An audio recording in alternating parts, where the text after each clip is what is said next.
Ab'obuyinza mu kibuga kya Uganda ekikulu Kampala nga bayambibwako poliisi n'amagye bakutte abantu babiri ababadde bakukusa bannayuganda okubatwala mu Democratic Republic of Congo okuyiikula ebyobugagga nga tebagoberedde mateeka. Abakwate kuliko Rogers Vuma omukozi mu kampuni ensimi y'ekyobugagga ekya zaabu eya China Uganda Congo ne Simon Ochogi omu ku balondoola enzirukanya y'emirimu mu hoteri ya Star Inn Guest House ekikoni. Kitegerekese nti abakwate bano babadde bawandiisa abantu abagenda okukolera ekkonga watali lukusa okuva mu gavumenti ya Uganda era kitegerekese nti babadde batwalibwa Congo nga bayisibwa mu bifo ebyenjawulo omuli Kasese ne Kannungu. Ayogerera poliisi ya kuno Fred Enanga asinzidde naggulu ku kitebe kya poliisi ekikulu n'ategeeza nti ng'ogyeko ababiri abakwatiddwa waliwo abalala 7 abazuuliddwa mu hoteri eno ababadde balindiridde okutwalibwa mu nsi eya Congo. Also managed to arrest 2 suspects for human smuggling and forced labor. This was coordinated by our Directorate of Crime Intelligence in close coordination with the police in Kampala Metropolitan North. We have 2 suspects who were mobilizing and illegally transporting Ugandans into the eastern DRC to work in the local mines of Moku under very hostile conditions. Our preliminary findings indicate that Vuma Rogers, 28-year-old operations manager of China Uganda Congo, a company that has branches in Moku, Eastern DRC, has been mobilizing Ugandans from different districts.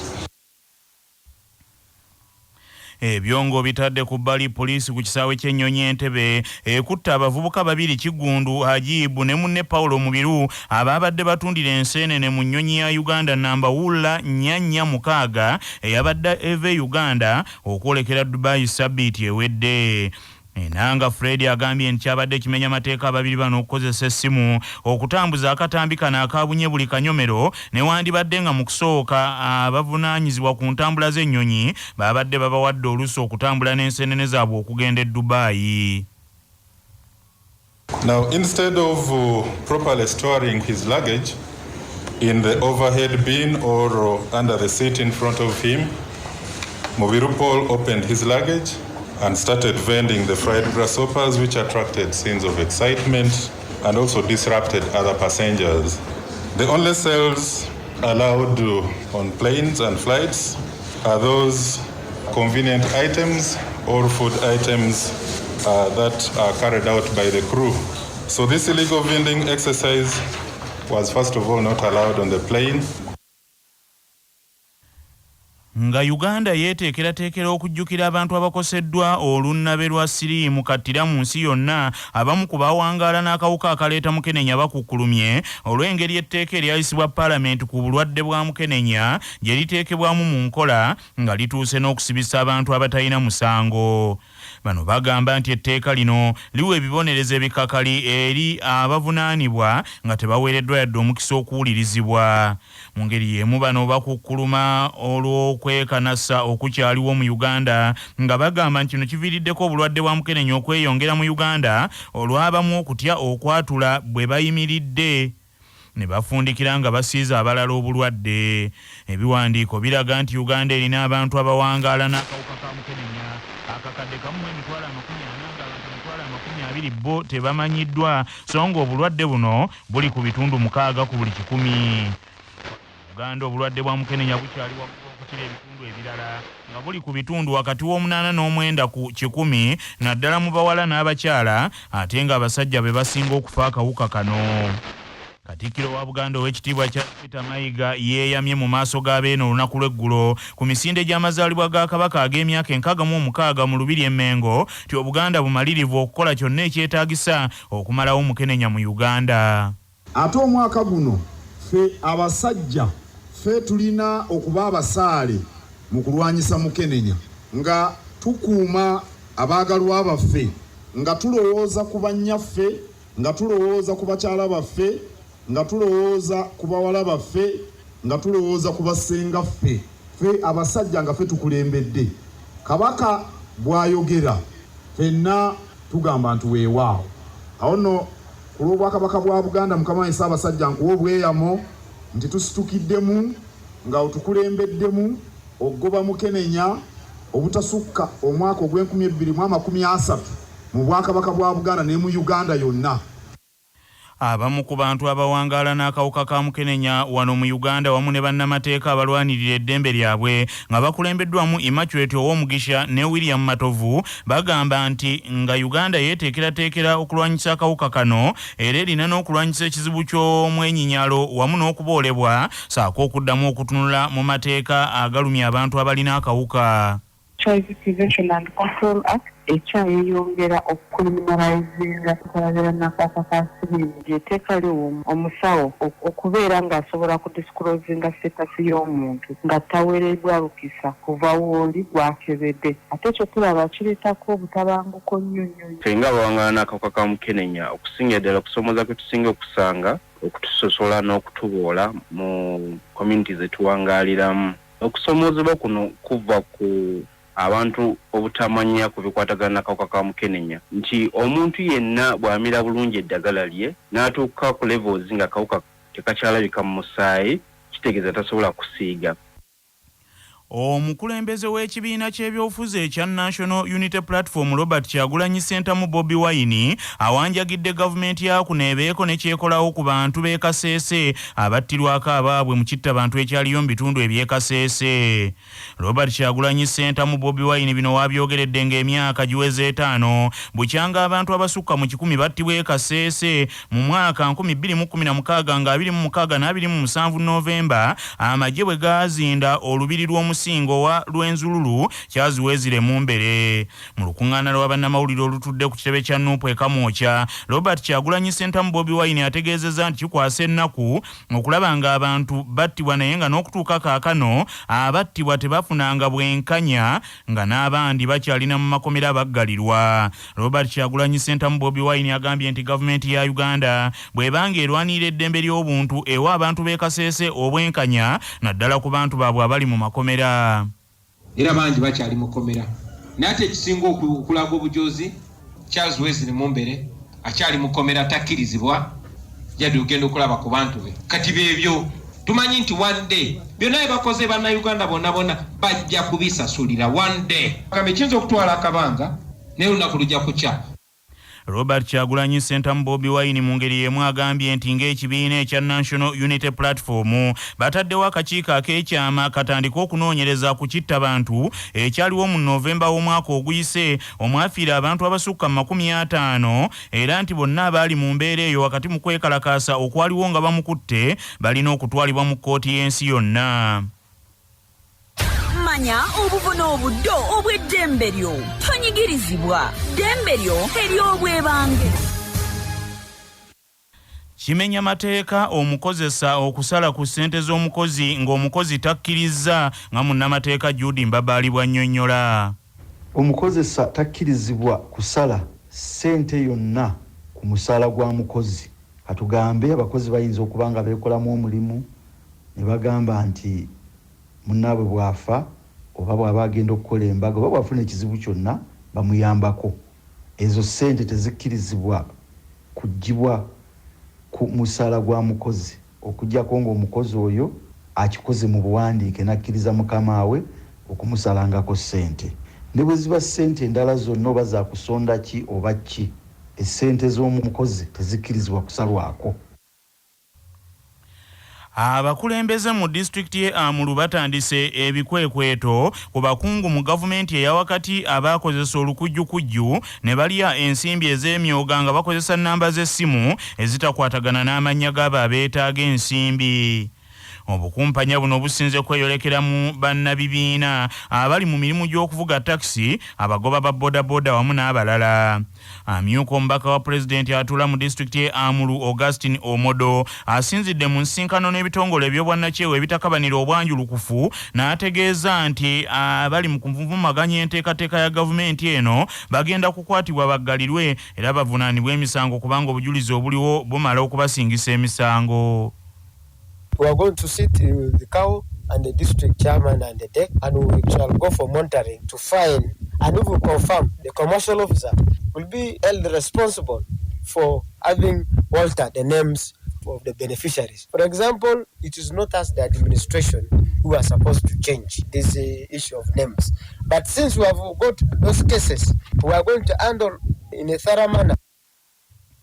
Ebyongo bitadde ku mabbali nnyini ntebe wa district ye Amuru Michael Akoni alaajanidde ababaka mu palamenti okukola kyonna ekisoboka bongeze ku nsimbi gavumenti zessa mu gavumenti ez'ebitundu kibasobozesa okukola ku byetaago by'abantu omuli amalwaliro n'enguudo ennungi. Okusinziira ku nnyini ntebe Akoni, district 3 eziri mu bukiikakkono bwa Uganda zirina tractor emu erima enguudo nga enguudo ezo ze ziri mu gavumenti ez'ebitundu mu district ezo ekikalubya obuweereza mu bantu abawi b'omusolo. Mu ngeri y'emu Akoni ategeezezza nti district ye Amuru bukyanga yeekutula ku ggulu emyaka kati 9 obulyake busukkiridde nga businze kweyolekera ku mafuta agakozesebwa okukola emirimu gya district eyo kyokka nga gakuumirwa mu district ey'eggulu.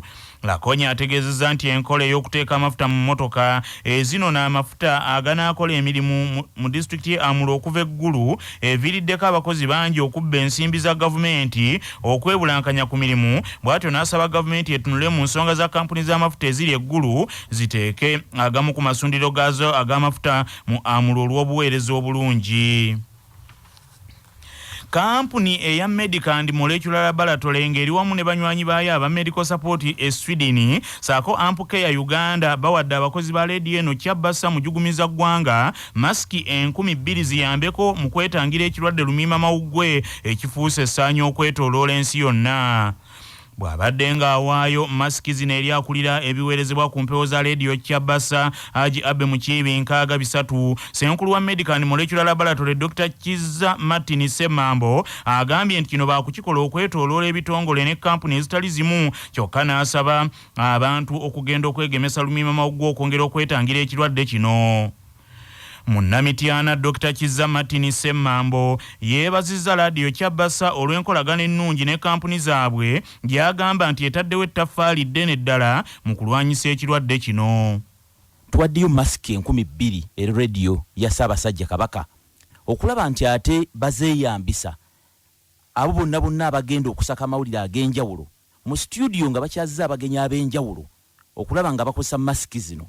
Masiki zino tezituwaddeyo za kika kya medical masks ezikozesebwa okulaba nti nno zisengejja nnyo nga bwe kisoboka nti omuntu ng'ajambadde kiba kizibu okulwala okufuna akawuka kano.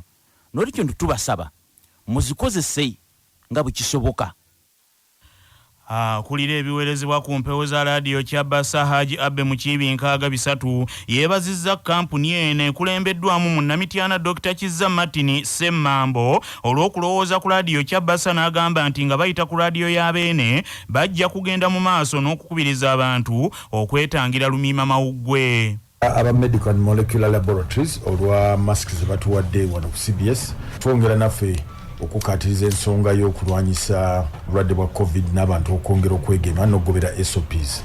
Masiki zino zijja tuyamba nnyo za kwongerera ddala mu maaso message eyo eri abakozi ba CBS ate nabo in turn abajja okwongera okwamplifying eddoboozi eryo okulitwalibwa ero mu bantu bongera okwekuuma n'okugobera amateeka tulabe nga tusobola okulwanyisa obulwadde buno bwa COVID.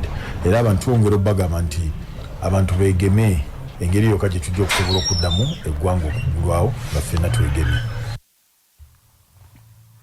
Ekibiina ky'ebyobufuzi ekya Forum for Democratic Change kirabudde gavumenti ya kuno ezuukuke ng'obudde bukyali ebeeko kyekola okutangira akawuka akajja akalumiima mawuggwe akeeyubudde akawulirwa mu nsi endala nga tekannaba kutuuka kuno.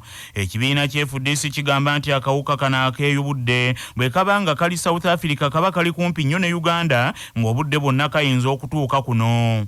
Okuva obulwadde lumiima mawuggwe lwe bwazingako ensi eno buzze bweyubula mu ngeri ez'enjawulo era ng'emyeyubulo gyabwo giba gyawukana okusinziira mu nsi ez'enjawulo ng'olumu emyeyubulo giva eyo gye gibadde girabikidde ne gigenda ne mu nsi endala. Mu lukuŋŋaana lwa bannamawulire olutudde ku kitebe kya FDC Najja Nankumbi amyuka ayogerera ekibiina kya FDC John Kikonyogo agambye nti gavumenti yandibadde erina ekyenjawulo kyekozewo kati okutangira akawuka akajja akalumiima mawuggwe okujja mu Uganda. Tusaawe bandibadde bakikolako nga bukyali obulwadde tebunakutuuka mu Uganda. Wakanye butuuka mu Uganda bano ababbi ba ssente za COVID bajja kuba mu dido bajja kuba bayongera kulya naye nga ffe bizinesi zaffe bazisiba n'abaana baffe nga tebasoma nze ndowooza buli muntu ava mu nsi ezo balina okutwala mu ngeri ya njawulo oba bagamba tebajja kati kusaawa tebajja balindako wawe baba bazze wakitu ne tulina okubateeka waba tebalina bulwadde buno butusiiga variant eno ebaddewo ese abantu baffe ab'amaanyi tetwala kuddamu gundi ndala ate gavumenti endagajjavu.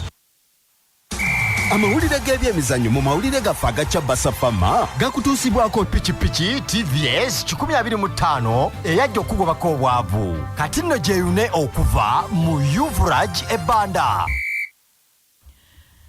Essaza Gomba liwanduse mu mpaka ez'amasaza ga Buganda ez'omwaka guno bwe likubiddwa Singo ku ggoolo 2 ku bwereere nga kitegeeza nti essaza eryo ku mulundi guno telivudde mu kibinja newandibadde nga lye lyawangula empaka z'amasaza omwaka oguyise. Kaakano kino nno kitegeeza nti embiranye yeeyongedde nnyo wakati w'essaza Kyaddondo ne Buluuli nga gwe mupiira oguddako ku ssaawa 9 ez'olweggulo era awangula kwezo ttiimu ebbiri agenda butereevu okuva mu kibinja okukiikirira ekibinja ekyo kye babaddemu.